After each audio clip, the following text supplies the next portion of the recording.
예, 오늘은 갈라디아서 5장 1절에서 13절 말씀을 통해서 참된 자유라는 제목으로 하나님의 말씀을 함께 살펴보도록 하겠습니다. 유튜브를 보니까 영등포에 위치한 신길교회 이기용 목사가 설교 도중에 더불어민주당 그 교회 예배에 참석한 더불어민주당 김민석 최고위원을 치켜 세우는 내용이 나오고 성도들이 그를 향해 박수를 치는 그러한 장면을 본 적이 있습니다. 지난 정권에서는 분당의 세eden 교회 소강성 목사가 예배에 참석한 박지원 국정원장을 소개하고 칭찬하며 성도들이 그를 향해 박수치는 것을 TV의 기독 채널을 통해서 본 적이 있습니다. 저는 오늘날 교회 안에서 일어나는 이러한 모습을 보면서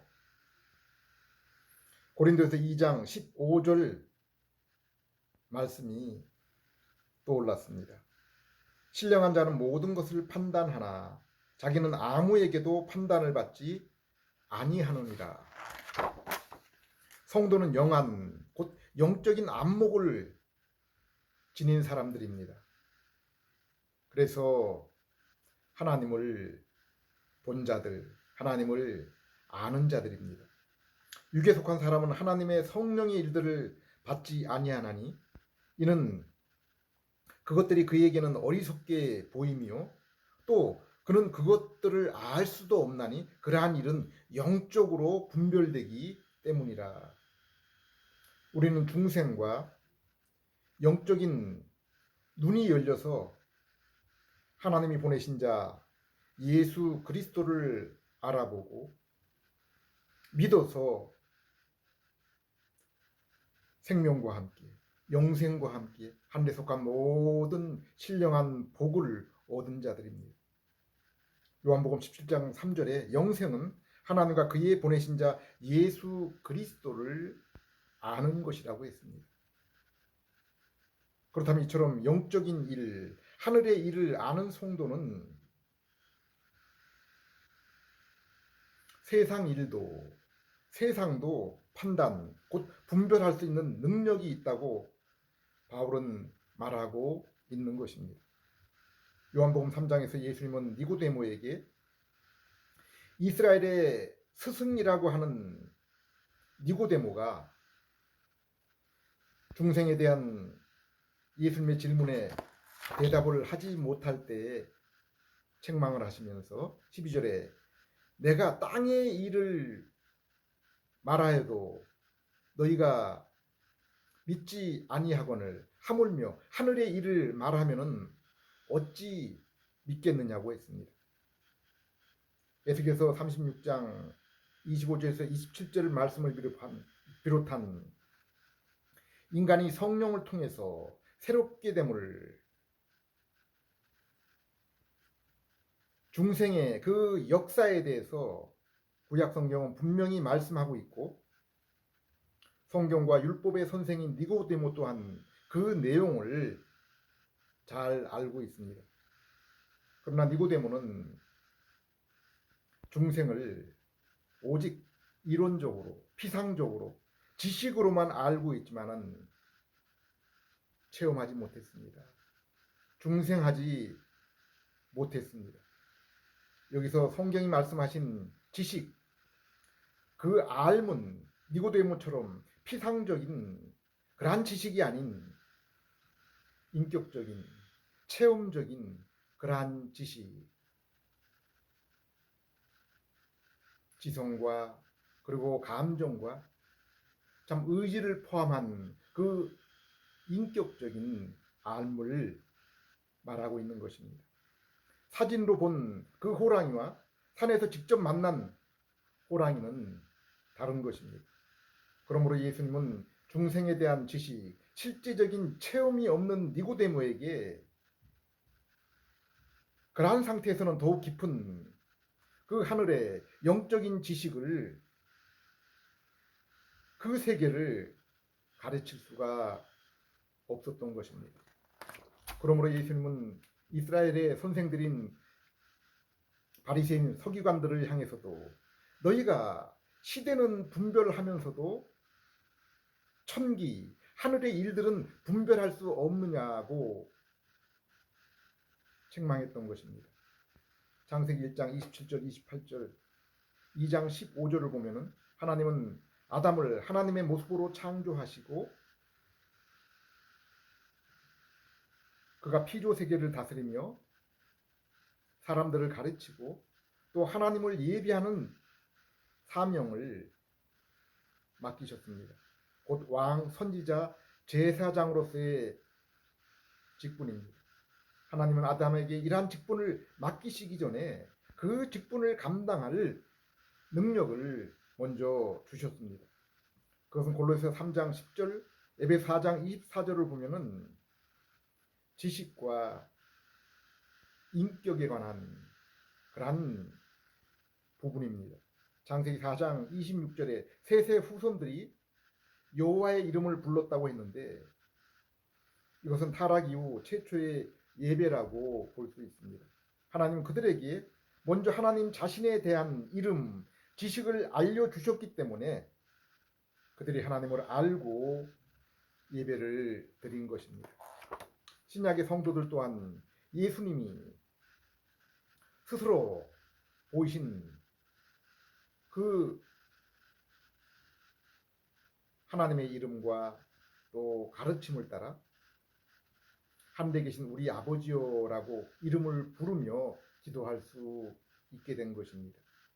또 그분의 거룩하심, 그분의 나라 뜻을 알기 때문에 하나님의 자녀는 그것을 동의하며 아멘으로 그것이 이 땅에 자신에게 이루어지기를 기도하는 것입니다.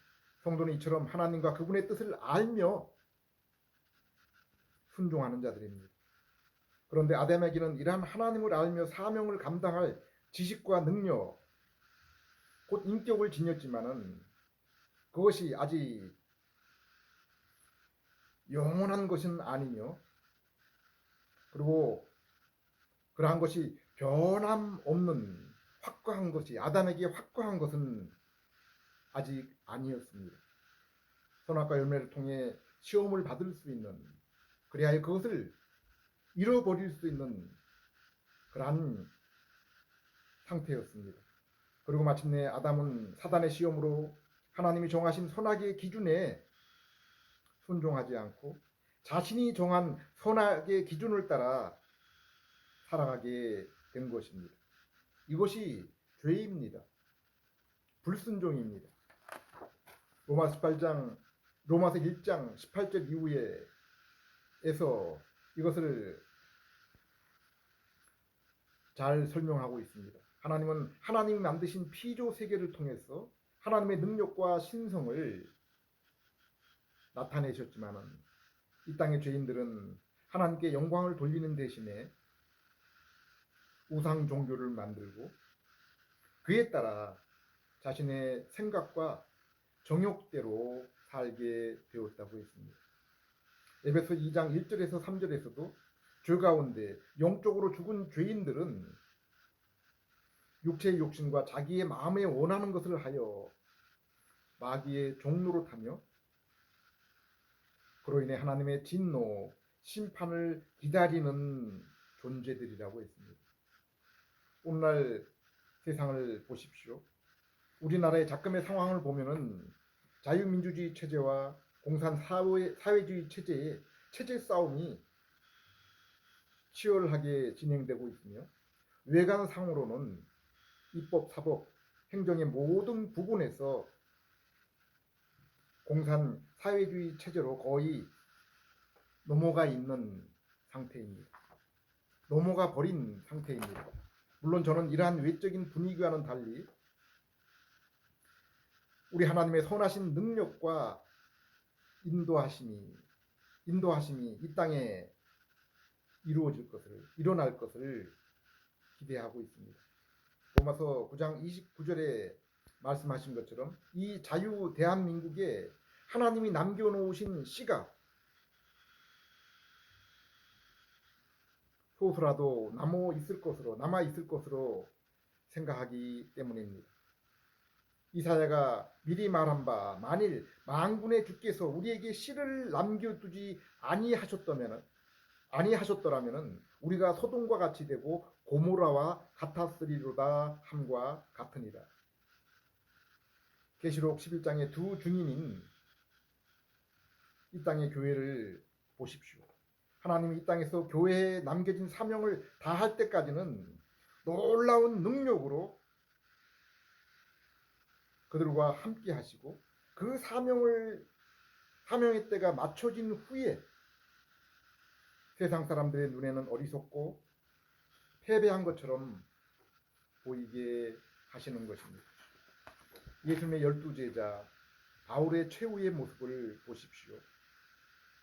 그리고 이 땅에 지나간 복음의 자취를 한번 뒤돌아 보십시오.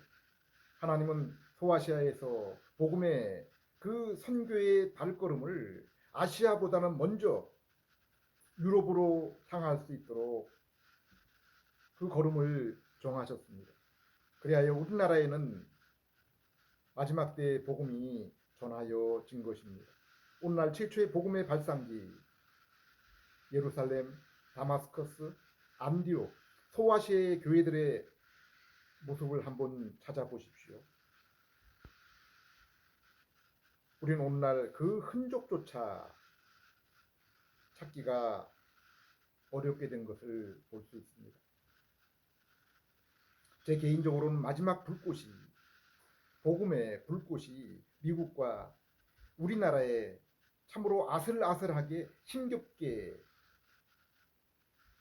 바람 앞에 촛불처럼 남아있다고 생각합니다.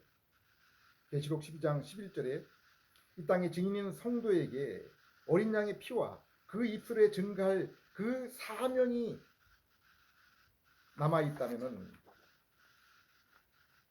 하나님은 그 사명을 이룰 때까지 결코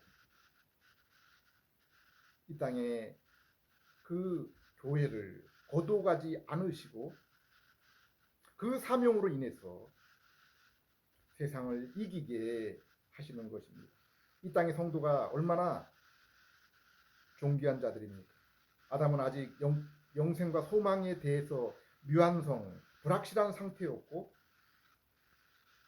불순종으로 하나님의 형상과 나라 곧 임마누엘의 교제를 잃어버렸지만은 이 땅의 성도는 주인인 우리를 대신하여 이 땅에 오셔서 이루신 예수님의 구속과 새롭게 하심을 통해서 죄 용서와 하나님과의 화목 그리고 성령님의 내주하시는 참된 성전 그리고 하나님의 자녀 신분과 그리스도와 함께하는 한데 속한 모든 것의 상속자가 되었고 하나님의 자녀다운 삶을 살 수 있도록 현재 이 땅에서 성도에게 실제적인 신의 성품을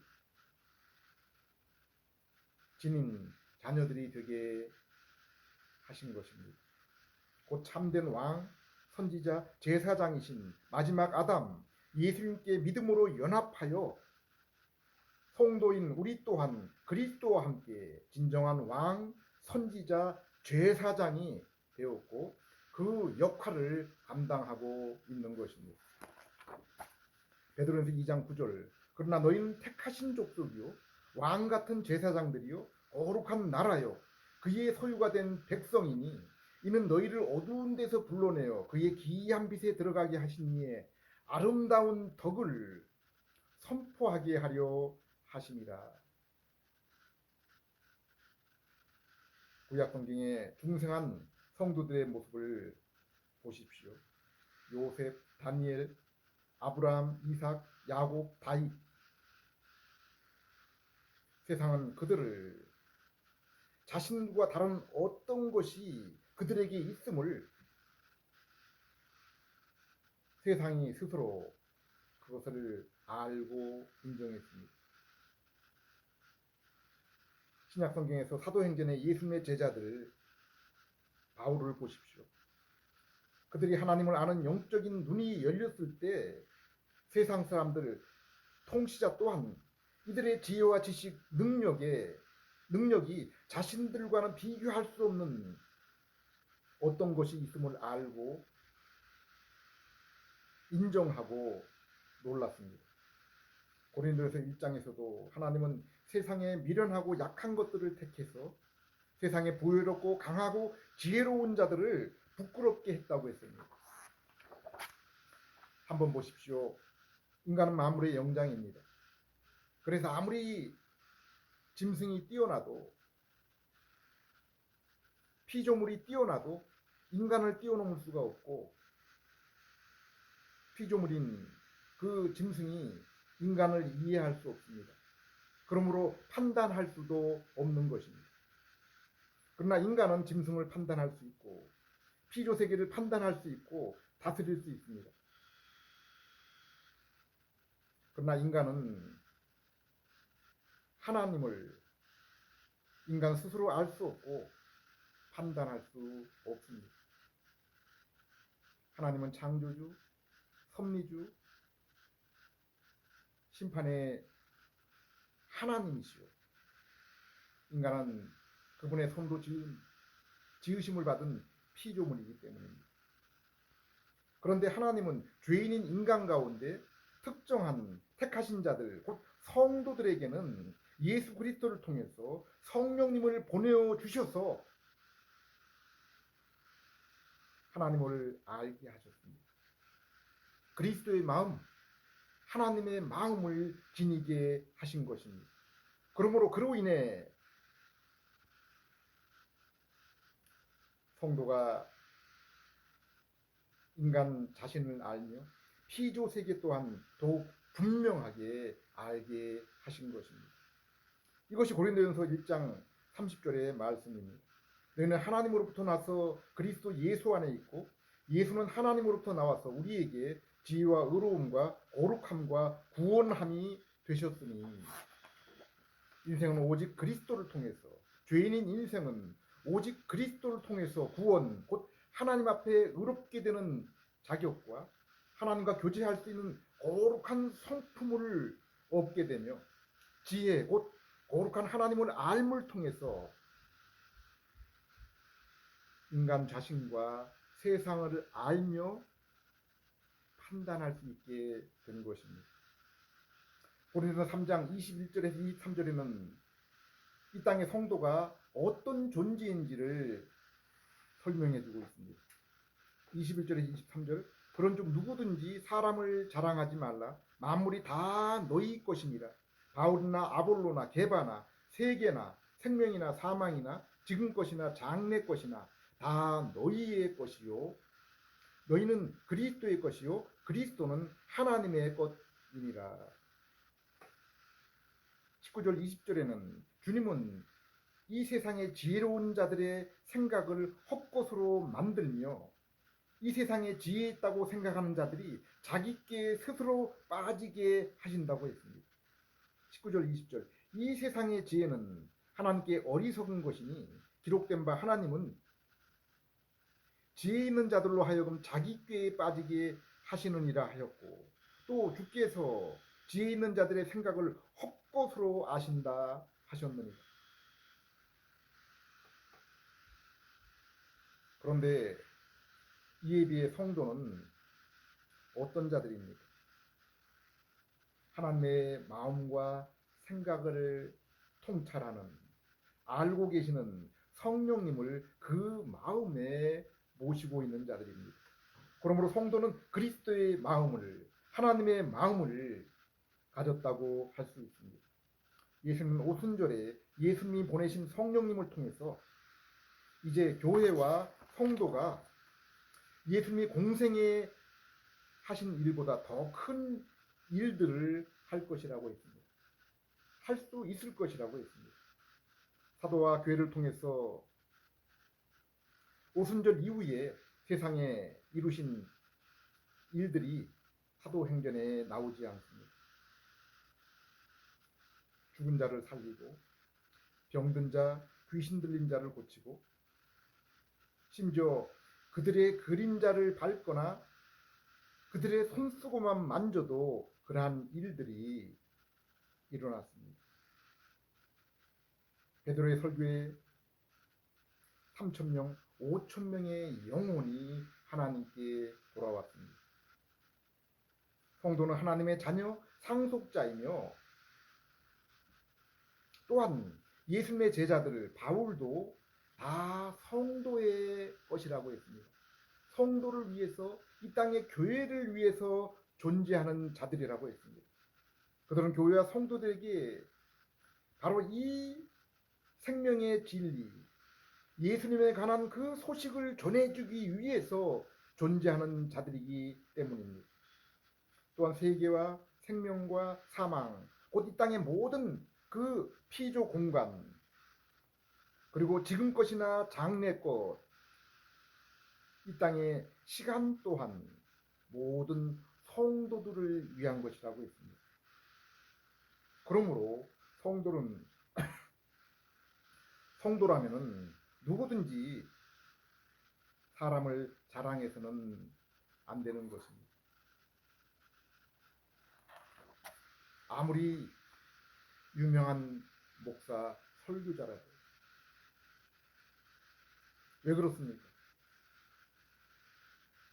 그들과 피조세계, 모든 시간과 공간조차, 그리고 예수를 믿는 믿음조차 다 하나님이 그분의 택하신 자 성도를 위해서 주신 것이기 때문입니다. 그러므로 에레미야서 9장 23절 24절 말씀처럼 성도가 자랑할 것은 오직 하나님과 그분의 인격, 그분의 하신 일만을 자랑하며 그로 인해 하나님께만 영광을 돌려야 하는 것입니다. 바울도 자신이 자랑할 것은 오직 예수 그리스도와 십자가 뿐이라고 했습니다. 오늘날 대한민국을 보십시오.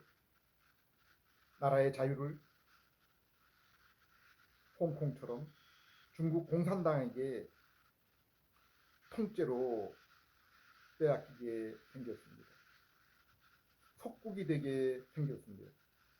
그러나 보십시오.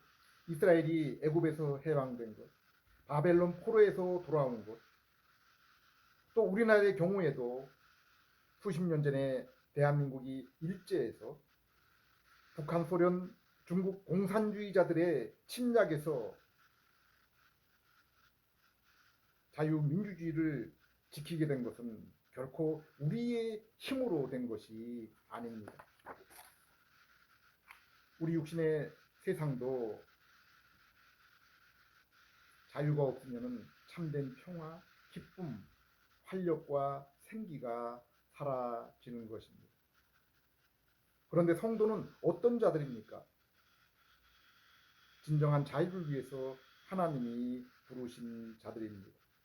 갈라디아서 5장 1절 그리스도께서 우리를 자유롭게 하려고 자유를 주셨으니 그러므로 굳건하게 서서 다시는 종의 멍에를 내지 말라. 성도는 요한복음 8장 32절 말씀처럼 참된 진리이신 예수 그리스도를 통해서 진정한 자유를 얻고 지금도 그 영적인 세계 천국을 신령한 복을 누리고 있는 자들입니다. 요한복음 14장 6절 말씀처럼 오직 예수를 믿음으로 얻은 참된 생명, 영생이 바로 성도에게서 참된 길입니다. 오직 예수님만이 참된 길, 진리, 생명입니다. 우리는 예수 그리스도를 믿을 때, 믿음으로 하나 될 때 세상 죄에서, 사망에서, 악한 마귀의 손에서 그들의 멍에와 종살이에서 해방이 되어서 영적인 자유를 누린 자입니다. 요한일서 1장 1절에 4절 말씀처럼 그리스도 안에서 하나님과의 교제, 그리고 그로 인해 성도 간의 교제로 인해서 말할 수 없는 참된 기쁨을 영원히 누리며 살아가고 있는 자들입니다. 또한 이 땅에서 말씀과 성령의 인도를 통해서 예수님을 더 많이 알수록 그분의 인격을 더 많이 닮을수록 더욱 풍성하고 뚜렷한 확실한 그 나라를 맛보고 살아가고 있는 자들입니다. 이처럼 죄로부터 자유 없이 하나님과의 참된 기쁨의 교제는 없는 것입니다. 그러나 13절을 보면은 믿음으로 이 놀라운 자유와 말할 수 없는 기쁨을 누리게 되는 성도는 이제 어떻게 세상을 살아야 한다고 말씀하고 있습니다. 형제들아, 너희가 자유를 위하여 부르심을 입었으나 그 자유로 육체의 기회를 삼지 말고 오직 사랑으로 서로 종노릇하라. 하나님 우리를 부르시고 참된 자유, 곧 영생을 하나님과의 신령한 그 교제 가운데 살아갈 수 있는 그 복을 주신 이유가 무엇입니까? 하나님의 자녀답게 살도록 하기 위해서, 곧 공의와 인자의 선한 삶, 예수님이 보이신 섬김의 삶을 살도록 하기 위해서입니다. 자기 육체의 유익, 세상의 정욕을 위한 것이 아닙니다. 성도는 날마다 죄를 멀리하며 의를 가까이 하는 자들입니다. 마태복음 7장에서 예수님은 참된 자유, 구원의 표시는 성도에게 나타난 바로 이러한 삶과 인격의 모습 열매라고 했습니다. 성도는 하나님 주신 중생과 영적인 새눈을 통해서 하나님을 보며 그로 인해 이제 세상을 판단할 수 있는 그러한 자들입니다. 그러나 성경은 또한 영적인 교만을 경고하고 있습니다. 성도는 하나님의 말씀을 비록 세상을 판단할 수 있지만 성도는 하나님의 말씀을 넘어서지 말라고 했습니다. 오직 최종의 판단과 심판은 마지막 날 우리 주님께서 하실 것입니다. 이 땅의 성도는 오직 하나님이 주신 믿음으로 은혜를 입은 자녀들로서 진리의 말씀과 성령님의 인도로 예수님을 더욱 알아가며 그 모습으로 변화되어가며 또한 참된 자유를 전하는 증인으로 살아야 합니다. 우리가 육신의 세상을 위해서도 기도하는 것은 이 땅의 종교와 언론의 자유가 통제되어서 북한, 중국의 공산주의 체제나 모슬렘 국가 종교 속에 국가 종교 같은 그러한 환경 가운데 살지 않고 주님 오시는 그날까지 자유민주주의 체제로 인해서 진리의 말씀을 자유롭게 누리며 증거하며 살아가기 위해서입니다. 기도드리겠습니다. 하나님 아버지, 진리의 예수님 안에서 저희에게 죄에서 해방되어 참된 영적인 자유로 하나님과 동행하며 말할 수 없는 풍성한 기쁨 가운데 살아갈 수 있도록 인도해 주심을 감사드립니다. 하나님 아버지, 이 땅, 이 육신의 세상에 자유민주주의 체제와 공산주의 체제의 전쟁으로 이 나라가 종교, 언론, 인권의 자유를 빼앗길 위기에 처해 있습니다. 하나님 아버지, 다윗이 골리앗을, 모르드게가 하만을 오직 하나님의 손을 통해서 이긴 것처럼 이 땅에 자유를 허락하셔서 이 땅의 교회가 회개하며 바른 믿음 가운데 서서 마지막 증인의 사명을 감당하며 하나님께 영광 돌릴 수 있는 그러한 교회 성도가 되게 해 주시옵소서. 예수님 이름으로 기도드립니다.